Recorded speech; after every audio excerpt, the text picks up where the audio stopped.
बिस्मिल्लाहिर्रहमानिर्रहीम अस्सलाम वालेकुम। और बहुत शदीद वाला वेलकम है आपको मेरे बावर्ची खाने में।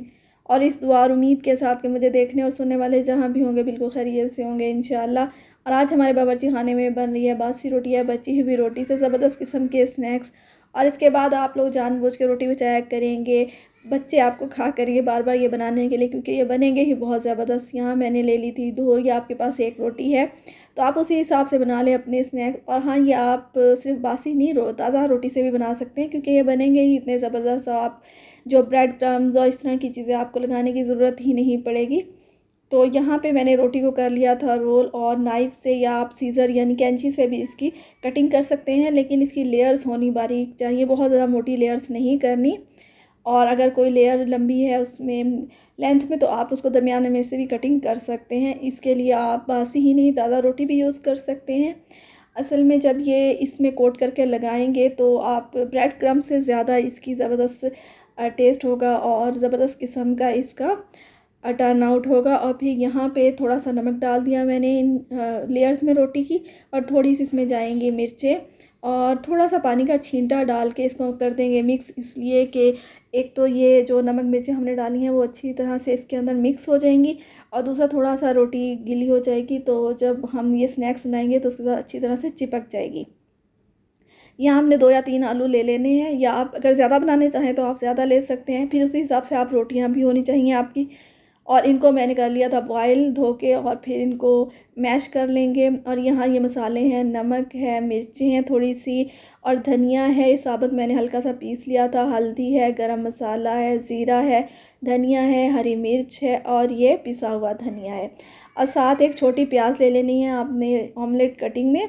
और फिर देख लेना है अच्छी तरह से कोई लम्स रह गए हो, अच्छी तरह से इसको मैश करके, और फिर अपने ये सारे मसाले और प्याज इसके अंदर डाल के इसको अच्छी तरह से हम कर लेंगे मिक्स।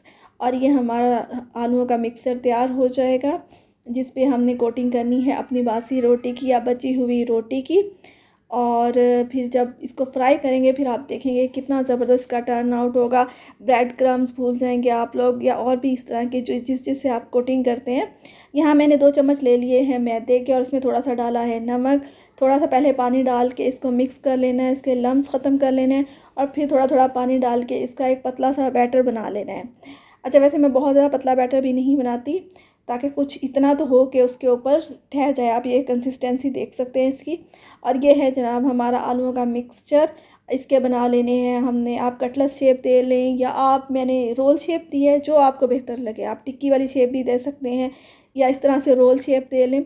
और इनको मिक्सचर को शेप देने के बाद इसको पहले ये मैदे वाले बैटर में आपने करना है डिप, और फिर इस पर अच्छी तरह से जो हमारी रोटी की कटिंग्स थी इस पर अच्छी तरह से आपने अप्लाई कर लेनी है, दबा लेना है इसको अच्छी तरह से, ताकि ये चिपक जाए। ये ना हो कि घी में जाके ये खुल जाए। और मैं आपको यहाँ एक टिप दे दूँ कि जिन लोगों के आलू जब ये कटलेट फ्राई करते हैं और आलू अंदर जाके खुल जाते हैं घी में, तो उसमें मैदे के 2 अगर आप चम्मच शामिल कर लें हिसाब से, यानी अगर आपके आलू ज़्यादा तो ज़्यादा हिसाब से शामिल कर लें, तो कभी भी आपके नहीं खुलेंगे। और ये हमने फ्राई के लिए डाल दिए थे, और चारों तरफ से अच्छी तरह से फ्राई कर लेना है, प्यारा सा गोल्डन कलर दे लेना है।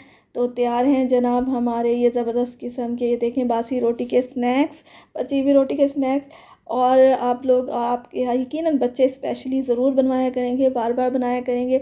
और यहाँ अगर आपको मेरी वीडियो ज़रा भी पसंद आई हो तो लाइक, सब्सक्राइब एंड शेयर। और ये मैंने दूसरा बैच डाल दिया है, इसी तरह से ये सारे फ्राई कर लेंगे। और ये इनकी फ़ाइनल लुक है, फ़ाइनल शक्ल है इनकी। उम्मीद है कि आप लोगों को पसंद आएंगे, क्योंकि बासी रोटी भी घर में मौजूद होती है, आलू भी ऑलमोस्ट हर वक्त ही मौजूद होते हैं। इंशाल्लाह मिलेंगे नेक्स्ट वीडियो में। अल्लाह हाफिज़।